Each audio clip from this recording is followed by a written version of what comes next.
is about that her topic is the Christian family.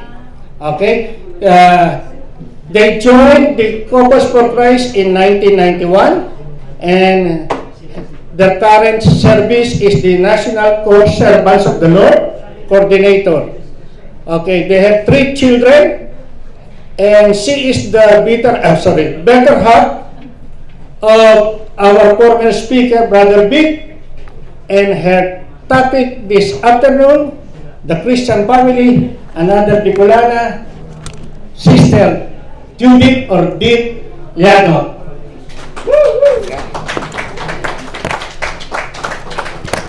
Thank you, bro. Okay, thank you.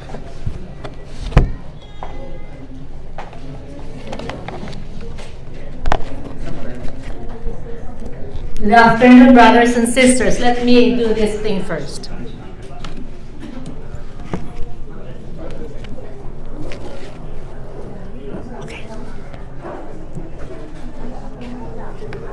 Good afternoon again, brothers and sisters. Magandang hapon po. Ako po si Sister Judith Lladoc. Ako po ang may bahay ni Brother Vic Lladoc. Everybody speaks Tagalog here, right? No one does not understand Tagalog. Okay, so we're good. So, my talk for this afternoon is on the Christian family. It's a beautiful talk. This is one of my favorite talks during the Christian Life program. So, at this point, I would like to thank first everyone who offered their condolences, their prayers, and other expression of sympathies to us, to myself, my Vic, and my family in the Philippines for the passing of my father. So we just been from the Philippines for the burial of my dad. So thank you so much, brothers and sisters. We are so overwhelmed by your acts of sympathies. So, how are you, brothers and sisters? Good? How's the weekend going? So, turn to the person seated next to you and for 30 seconds, ask each others how their weekend are going. So,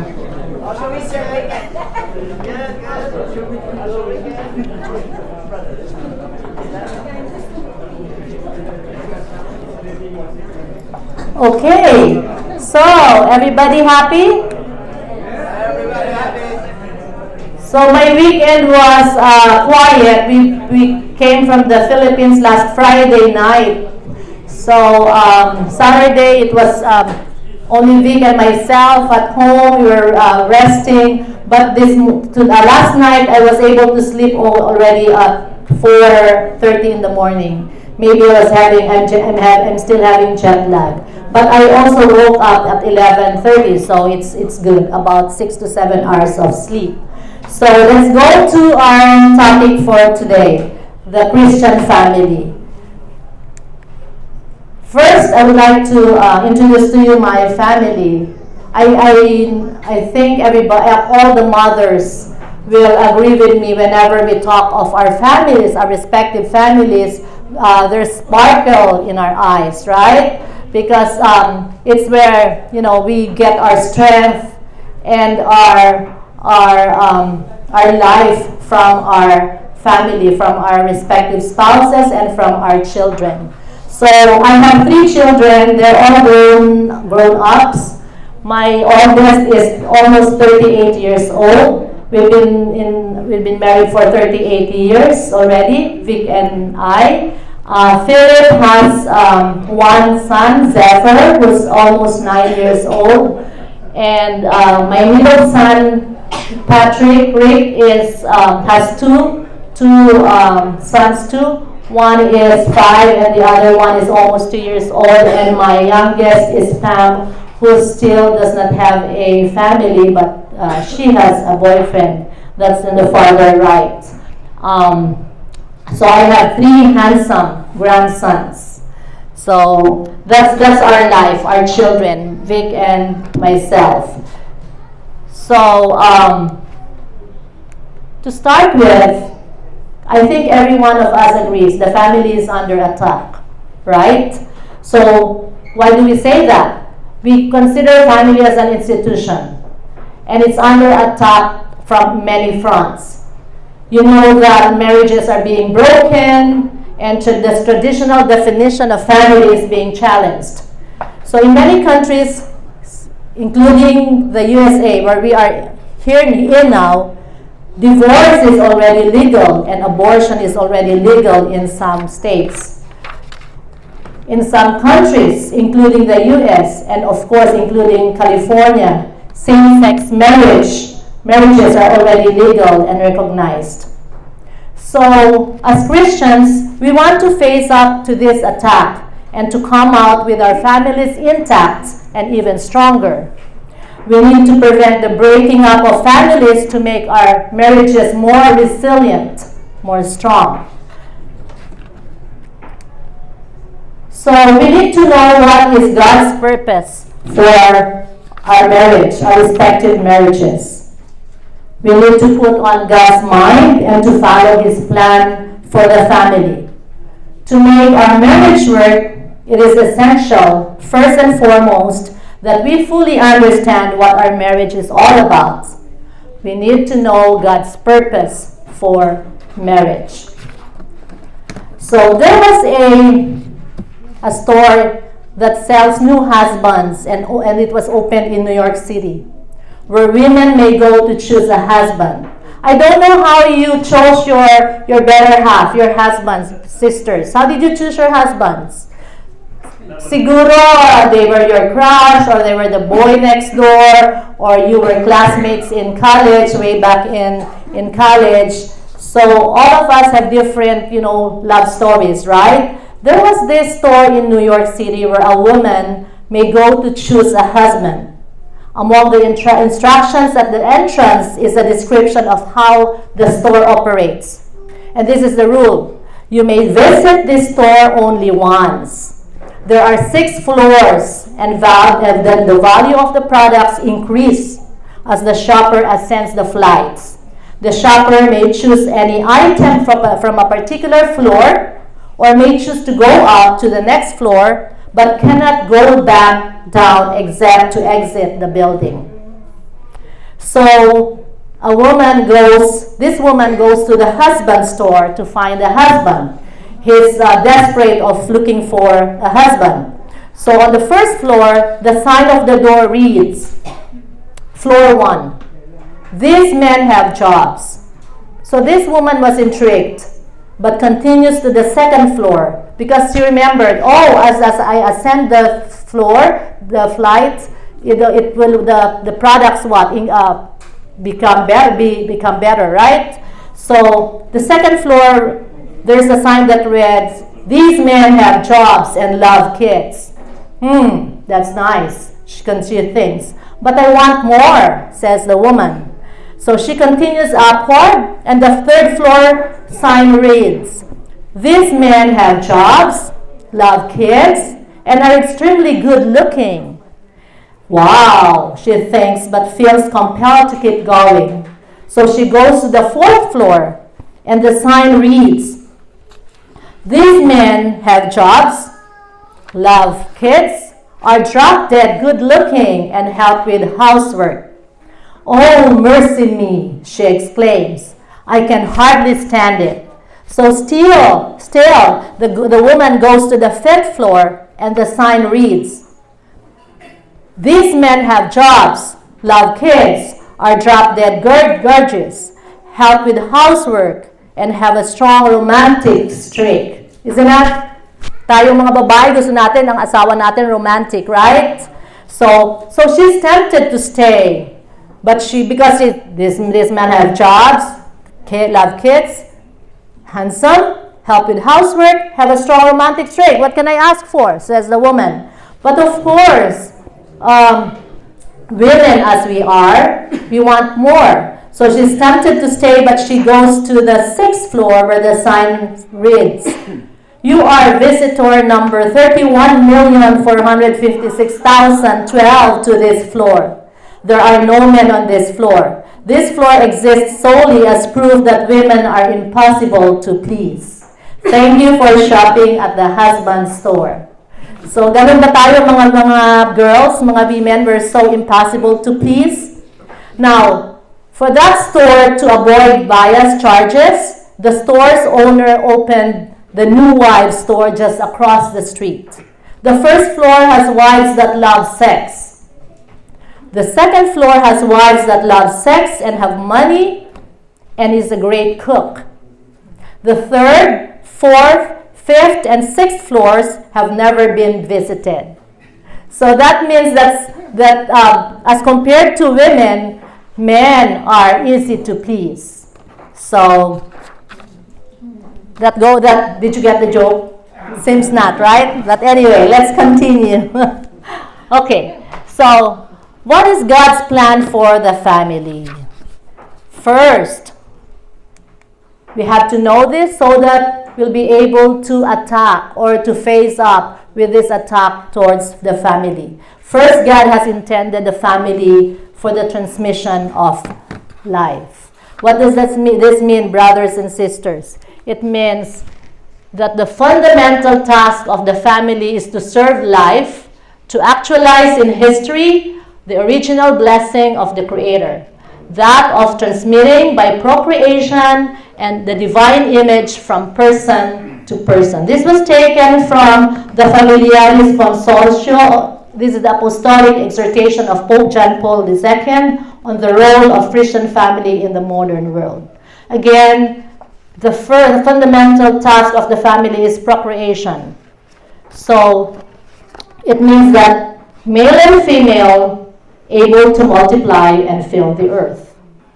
God created man, male and female, with their physiology so formed as to enable man to increase and multiply and fill the earth. Man and woman, male and female. It didn't say male and male or female and female. Right, brothers and sisters? So, which means that this will not be independent individuals producing babies, but husband and wife raising a family.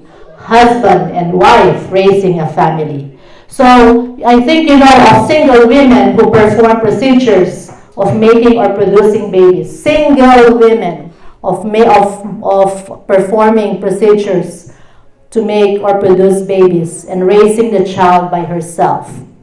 On the other note, I was faced with this challenge when I was left alone taking care of the kids while Vic comes back and forth to the Philippines, back here because he has to work in the Philippines.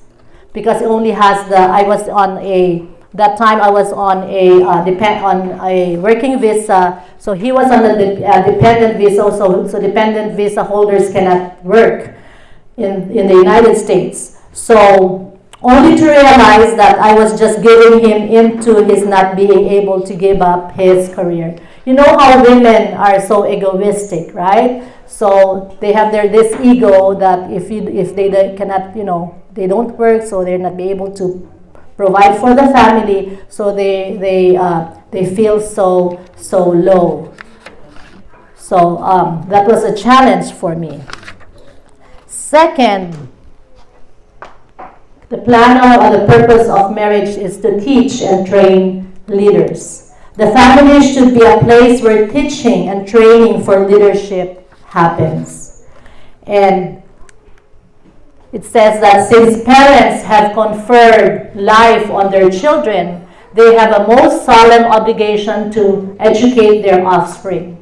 Hence, parents must be acknowledged as the first and foremost educators of their children. Are we as the first parents of our children, brothers and sisters? Their role as educators is so decisive that scarcely anything can compensate for their failure in it. So, in the family, it should be where the kids are taught the proper demeanor or how they respect people outside the home. So you can see this, I am a teacher and I teach in Sacramento at Luther Burbank High School. So I have students who are raised by foster parents. Okay, and I have kids I have a lot of students who were raised by their grandparents. So their parents, some of my students, their parents, they tell me that their parents are in jail. So what can you expect from these kids, right? Who will teach them the proper demeanor or how to deal with people outside the home? So parents have the first responsibility for the education of their children. They bear witness to this responsibility first by creating a home where tenderness, forgiveness, respect, fidelity, and disinterested service are the rule. I remember my mom always telling us, you have always to make sure that there's forgiveness, there's mercy in your heart. So the family is a place to transmit wisdom and values. Teaching is not formal. You don't have to, okay, dito na tayo mga bata at ngayon magtuturo ako kung paano maging respectful, hindi ganon. Teaching is not formal, but rather comes in the everyday activities in the home.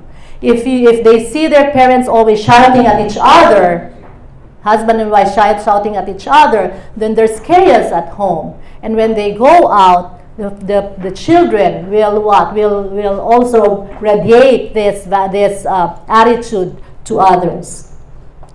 I remembered how my dad would teach us doing chores at home, like washing clothes, cooking, eating gulay, kangkong, and how to live a simple life.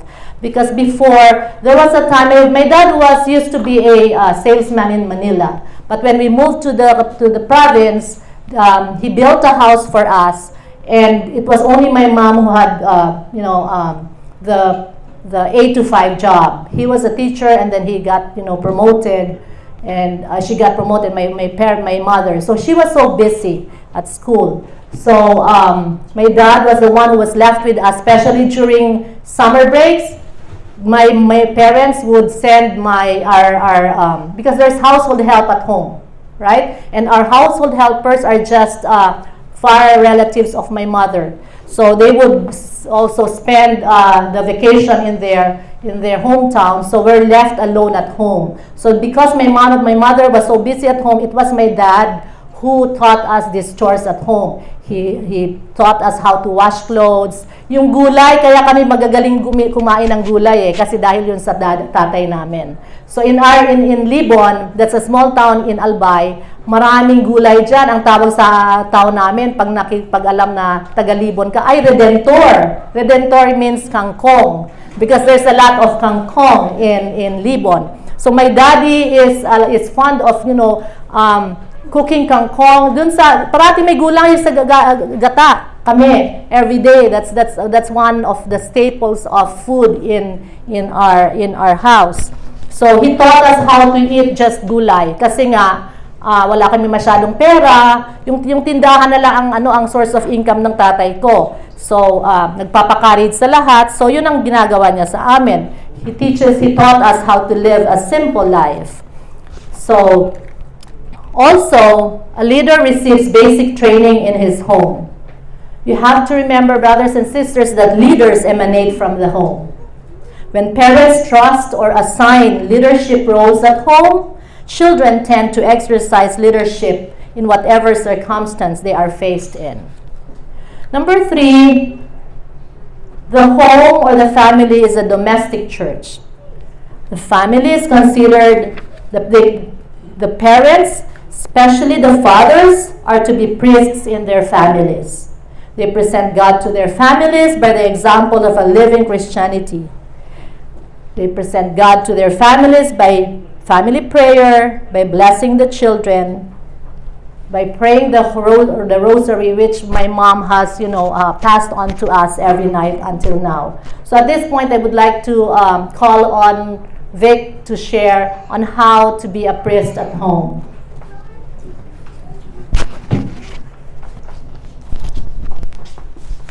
Okay, maraming salamat. Okay nito. Okay, good afternoon, brothers and sisters. How are we today? Are we still good? Are we still happy and excited for the Lord? Yes. We are family. Okay. Family is just love, ABS-CBN. Kasi nakakontrata po ako sa ABS-CBN. Umalis na po ako sa GMA tapos sa Channel 5. Anyway, Sister Judith is talking about the role of a husband in a family. You know, it's very difficult to become a husband, especially a loyal husband, right? And a responsible father. Because as you well know, there are three basic, what you call this, role of a husband in a Christian family. One, you must be a provider. The second, you must be a protector. And at the same time, we must be a priest of the family. So we have a little church, right? The family is our little church, and therefore, husbands are considered to be the priest of the family. So it's basically my role as a priest. It's very difficult for me to become a priest because nobody wants to confess. Yeah, right? Father, what's the father? What's the priest, bro? Sa nagsimba tayo, there was an attack. There was a Senate bill in the assembly.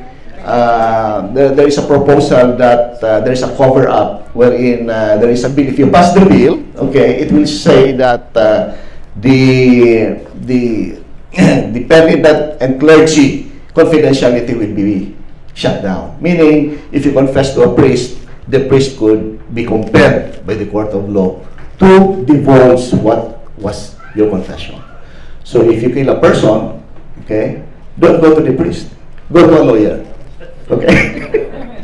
Okay. So basically, that is the role of the priest, of a husband, as a priest of a household, as a priest of the church. So for me, I will encourage everyone in the family, especially, I am being encouraged by my wife to lead the prayers, our prayer life, to lead the activities for the family, especially the recreational activities of the family, because I thought for a while it was the role of the wives to to schedule family gatherings, recreations, praying the rosary. But when I try to look at the ideal role of the husband, it should be the husband should take the first step, the first to take that role. Huwag natin iasa sa ating mga asawa, because according to the Lord, it is our responsibility to lead our family in a Christian home. So, responsibility po natin ito, it is our responsibility to God. It is not our responsibility, it is not the responsibility of the wives to take good care of us. It is our responsibility as a husband. And therefore, we encourage everyone, we enjoin everyone actually, to be the lead person in terms of raising their children, raising their family, insofar as to become a priest in the family. I guess that would be all for me. Thank you very much, brothers and sisters. Thank you. Ay, meron pala.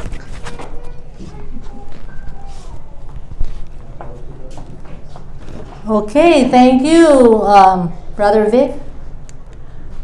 So the gospel should be transmitted and radiated in the family. So in the family which is conscious of this mission, all the members evangelize and are evangelized. The parents not only communicate the gospel to their children, but from their children they can themselves receive the same gospel as deeply lived by them. As such, the family becomes an evangelizer, as many other families and of the neighborhood of which it forms. So these are God's plans for the family. But why is it that these plans are not happening as it is intended to be? Bakit po hindi nangyayari yung transmission of life, the family being a domestic church? First, alamin po natin kung bakit.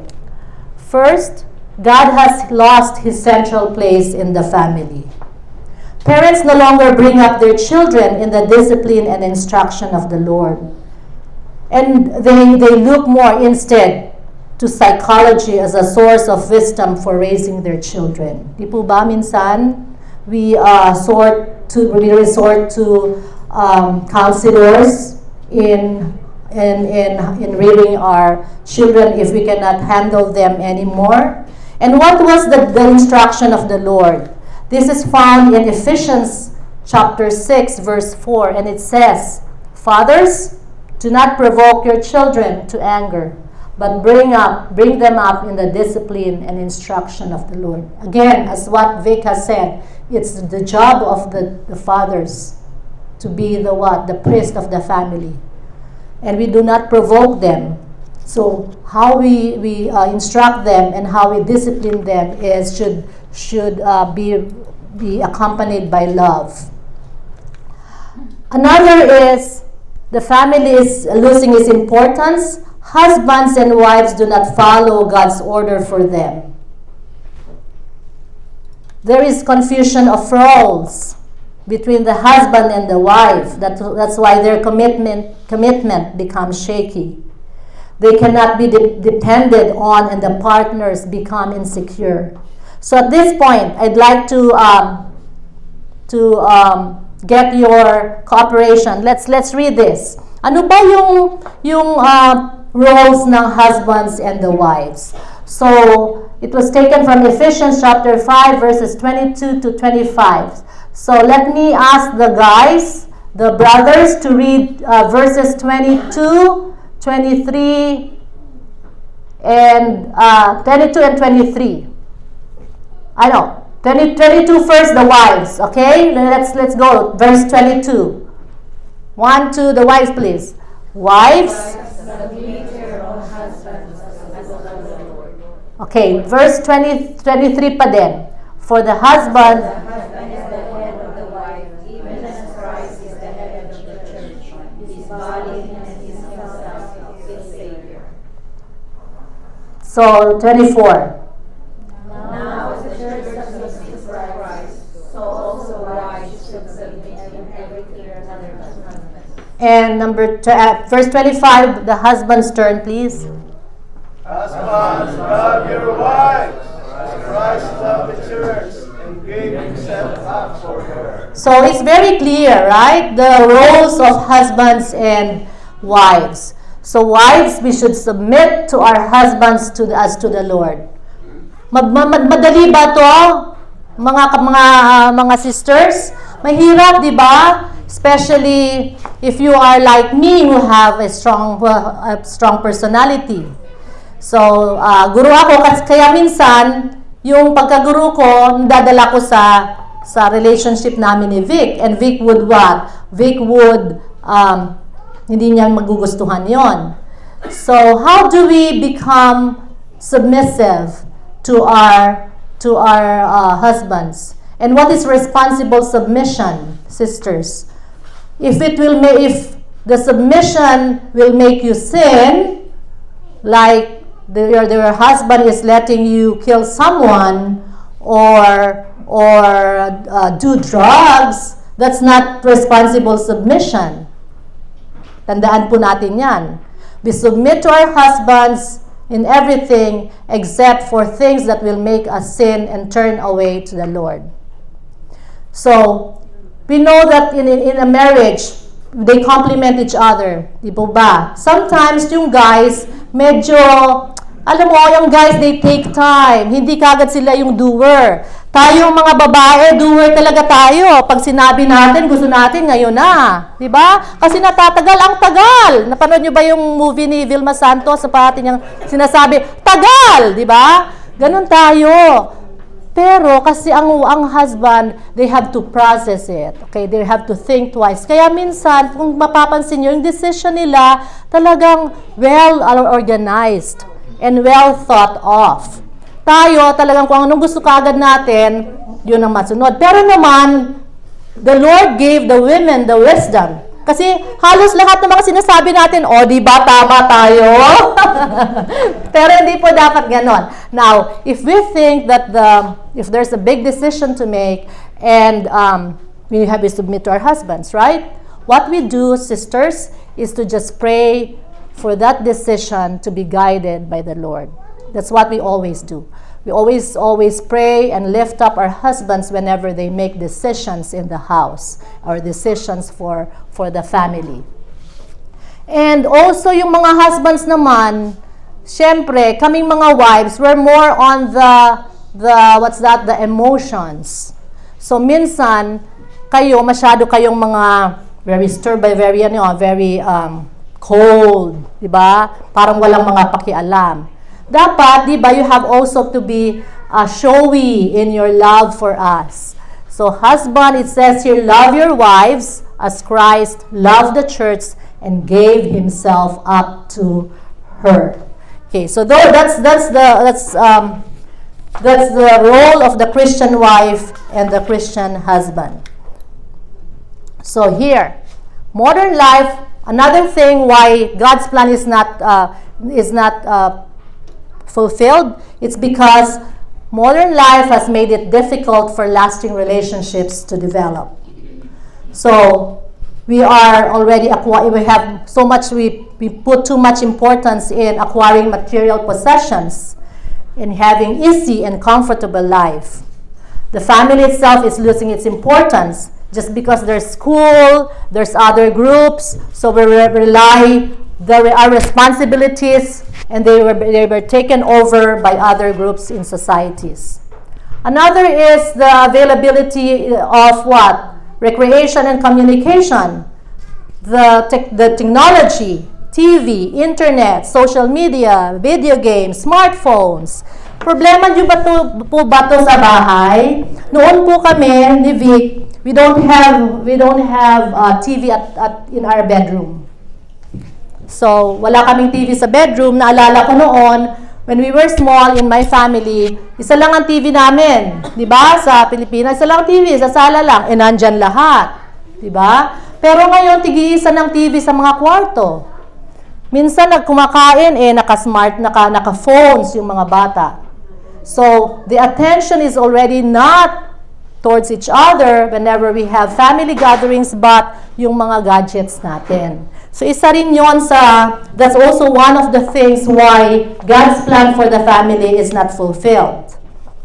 So, the traditional family has become dispensable. Separations and divorces become easy to obtain. Living and becoming acceptable. Don't you know that the most beautiful people, those who are very, very well-known, they are the ones who, sino ba yon? Yung masyadong maganda na may namatay na? They are the ones who have a lot of divorce. They marry and they get divorced. They remarry again, then they get divorced. They remarry again, they get divorced. Sino yon? Si Elizabeth Taylor? Yung mga artista, madaling maghiwalay. Bakit po yun? And when you're married to your spouse, that's for a lifetime. Yung mga mga fast marriages and then divorce, marriage, remarrying, divorcing, separating. For us Christian husband and Christian wives, divorce and separation is not an option. Will never be an option. Why do this divorce and separation happen? It's because their relationship was based on emotions. And in Christian marriage, it's not based on emotions, because emotions falter, they change, right? I may be in love with my husband today, but not so much tomorrow because he has done something wrong against me. But because our relationship is based on a choice and based on decision, and that's what's supposed to be, it's called the agape love, right? The unconditional love. For better or for worse, remember, we profess that before God, we will what? Stick to each other. So Vic and I have been together for a long time, 38 years. It wasn't a bed of roses, and it wasn't a perfect marriage. So we almost separated too, because one had committed or betrayed the marriage, right? But we made a choice that we will live together for better or for worse, in sickness and in health. And sabi nga, the grass on the other side is greener, right? Which also can be translated, it's time to water your own yard. Or, another translation yan, you cannot just see the poop on the other side because it's far on that greener grass, right? So, those marriages that had surpassed those trials, big trials, they are that marriage which we call the Christian, the agape love. And I wish all of us will be able to always remember when things go bad. It's not our love for each other, for our spouses, we're not based on emotions. It's based on Christian love, the agape love. It's based on a choice.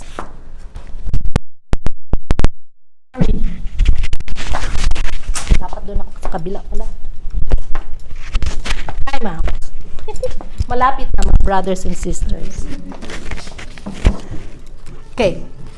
Another thing is members of the family are always constantly on the go. And, there's less interaction with the family. And earning a living is taking a big chunk in the time of fathers. Earning a living is taking a big chunk on the time of fathers and oftentimes of mothers as well, leaving little time for the family. I'm a teacher. I bring, papers to grade at home. Vic never complains except lately, right? Before it's summer now. You always bring papers at home. I think, your pay is not enough because you bring work at home. So I share this to the sister, and that sister in Couples for Christ told me, you have to stop doing that. Sister Ping, stop, grading papers at home, and I did. So the family is under attack by evil forces. The devil wants to break up the family and promotes many things to undermine the family, such as secularism or taking God out of the educational systems and government. Di po ba? We have materialism, relativism, and communism. And the culture, our culture, especially in the U.S., has crept into many societies through the promotion of abortion and contraception. So what can we do as Christian parents, as Christians in general? First, we should make a decision. Make a decision that in your family you want God's plan to happen. Make time for the task of building a strong family. Examine your daily life to ensure that your family has enough time, quality time together. We have to reduce our other activities. Just for what? Just for our families. Plan regular family recreation, vacation, and other activities. At sino po magpaplano nito? Yung mga husbands. Noon po kami sa Philippines, pag Sunday, sasabihin niya ni Vic sa amin, kasi yung ayaya ng mga anak namin, syempre mag-o-off. So, sa amin yung mga bata, sabi niya, Manila on the go. Sa Manila pa kami. Ibig sabihin, labas kami. So, labas kami, kakain, sisimba. So, ganun po. Minsan lang, nainis na ako kay Vic. Sabi niya, saan tayo pupunta, dear? Bakit ako? Sabi ko, ako na lang parate. Ikaw naman, magsabi kung saan tayo pupunta. Minsan po, we have to remind our spouses to our husbands. Kasi minsan, but that's not submissing to the wives. That's not submissing to the wives. When our husbands ask that, it's because of our love, of their love for us. The respect that they have in us. They want us to be happy. Because sabi nga nila, happy wives, happy lives. Diba? Totoo po yun. Okay. Another is, first is pray as a family. Pray together as family. Attend Holy Mass together. Pray the Rosary as a family. Hindi na po kami nagsisimba together. Kayo din po kung may mga grown kids na kayo. But we have to make sure that I remember Vic, or remind your kids to go to church. They don't go to church, but always remind them to go to church. We should always do our duty in reminding them to go to church. Pray over our children. Pray over for healing of family members. Intercede for each other's needs. Kanina po sa simbahan, after the church, the family, who's a Filipino family in front of us, after the father has blessed us, the last blessing, final blessing. So the kids, right? They're grown-ups. Siguro mga teenagers po. They came up to their moms, to their mom and their dad to kiss their hands. So that's a very, very beautiful expression that of love, of respect in the family. The kids wouldn't do that. But why did they do it? Why do they do it until now? Even if they're teenagers. I think one is grown. It's because from when they were just little, yun ang pinaginagawa talaga nila hanggang nakapalakihan na nila. Ganun po sinasabi na teaching is not formal, but it's taught in everyday activities. Di po ba? So father should assume the responsibility for the spiritual and material needs of the family. Roles of a priest, sabi nga ni Vic, provider and protector. 3 P's.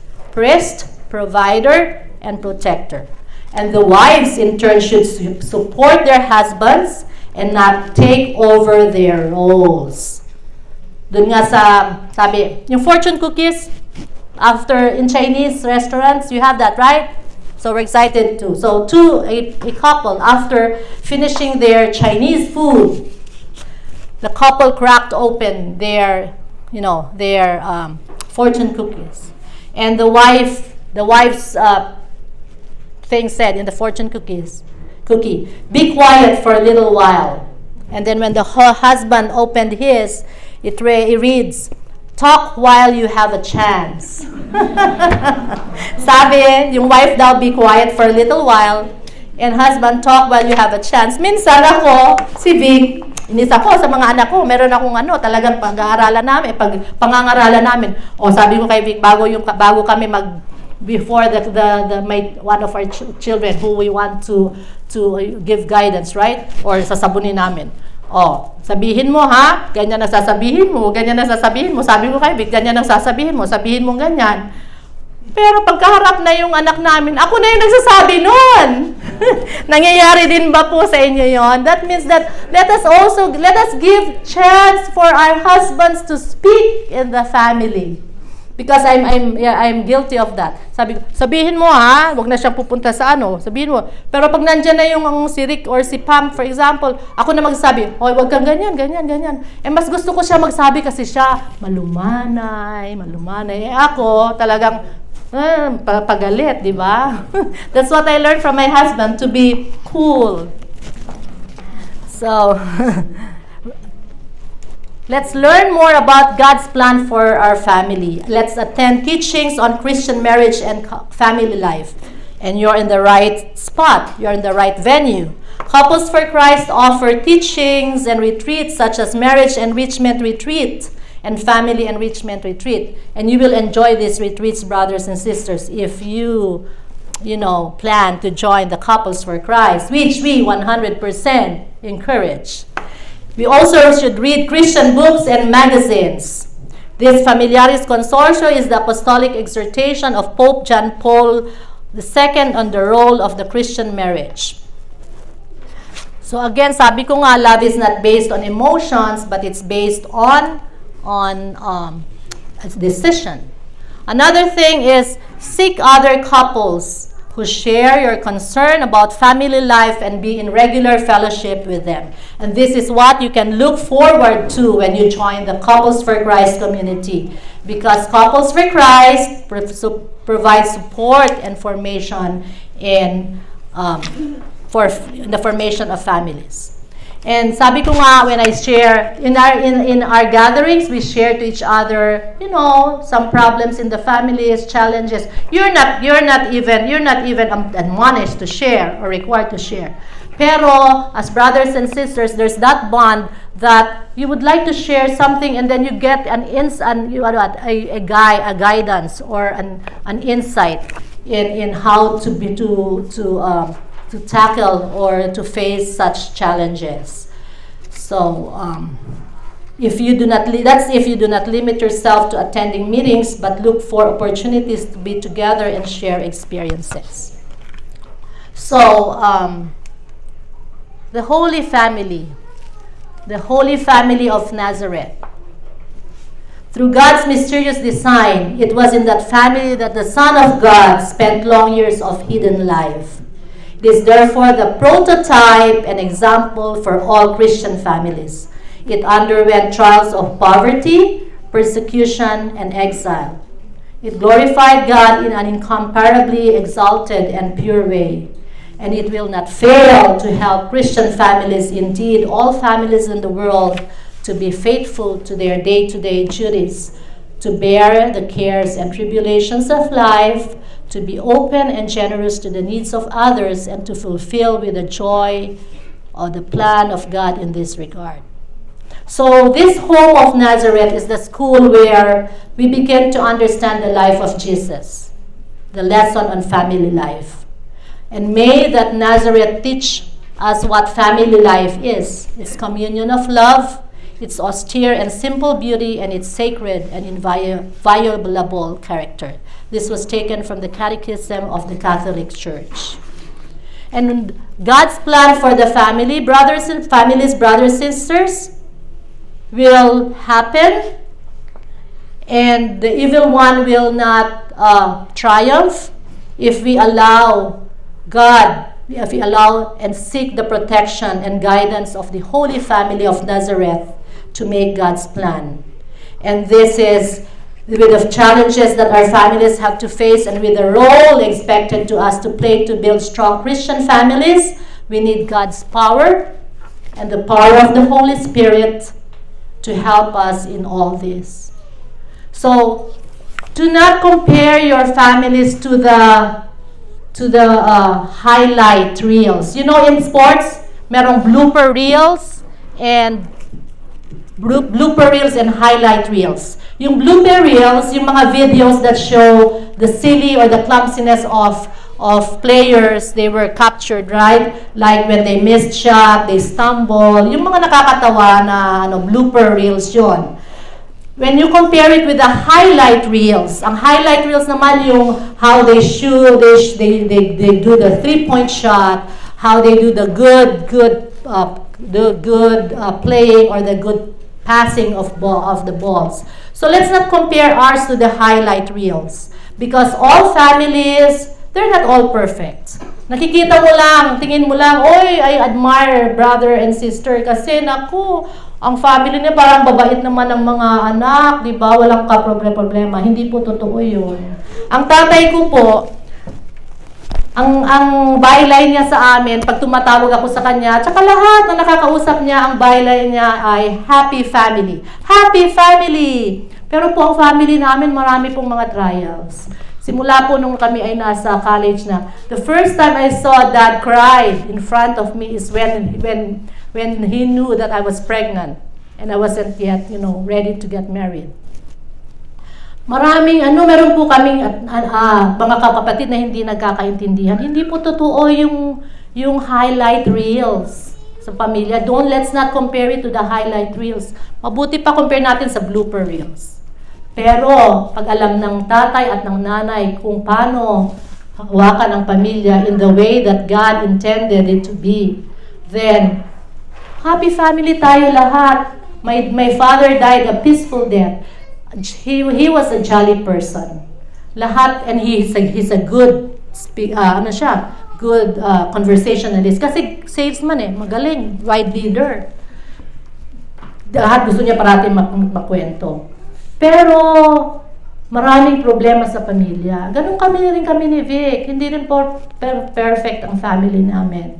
But, we have the challenges. But, we have to come out of it triumphant with the love of the Lord. And we can only do that with the guidance of the Holy Spirit, which we will be the next talk next week. So with this, brothers and sisters, good afternoon, and may God be praised.